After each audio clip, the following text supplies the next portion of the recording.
Pedro Pascal devait jouer dans le film d'horreur Évanoui, c'est pas une blague, il a littéralement été remplacé par Josh Brolin, à croire que Pedro Pascal, sans lui, Hollywood ne tourne pas. En effet, c'est pas une blague, l'info est tombée, Pedro Pascal était bel et bien l'acteur principal qui devait jouer dans Évanoui, ou le titre américain Weapons, à la place de Josh Brolin. Faut savoir qu'à l'époque, il y a eu la grève des scénaristes, en 2023, donc du coup, ça a pris du retard, sauf que Pedro Pascal était également engagé pour le film Les 4 Fantastiques, mais également pour la saison 2 de The Last of Us.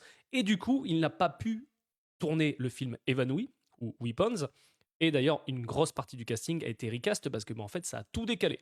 Mais quand j'apprends cette anecdote, je me dis qu'on est passé à ça, d'avoir encore Pedro Pascal dans un autre film en 2025. En 2024, on a vu Pedro Pascal tout le temps, et j'ai l'impression, et encore une fois, j'adore l'acteur Pedro Pascal, mais j'ai l'impression que le Pedro Pascal qu'on a actuellement, c'est le The Rock d'il y a de ça quelques années. Tu te souviens, à un moment, The Rock, il était dans toutes les productions. Limite, si on le voyait pas, dans 9 films par an. C'est pas une blague. Là, Pedro Pascal, cette année, on l'a vu dans Materialist, on l'a vu aussi dans Eddington, on l'a également vu dans The Last of Us, on l'a également vu dans Les 4 Fantastiques, et là, imagine, on aurait pu le voir dans le film Weapons. Donc c'est quand même hallucinant de voir que l'acteur est partout. L'année passée, on l'a vu dans Gladiator, etc. Alors oui, l'acteur a une grosse montée en puissance, mais c'est vrai que tu te demandes à un moment si Hollywood n'a que lui. Parce que c'est vrai qu'en ce moment, je trouve que j'adore l'acteur, mais je ne sais pas si t'es pareil, mais je trouve qu'on le voit beaucoup trop.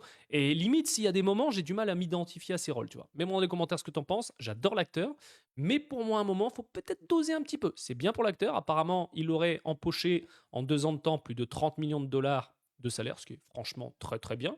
Donc voilà, ça ne risque pas de s'arrêter, surtout quand on va le revoir dans Avengers Doomsday et Secret Wars.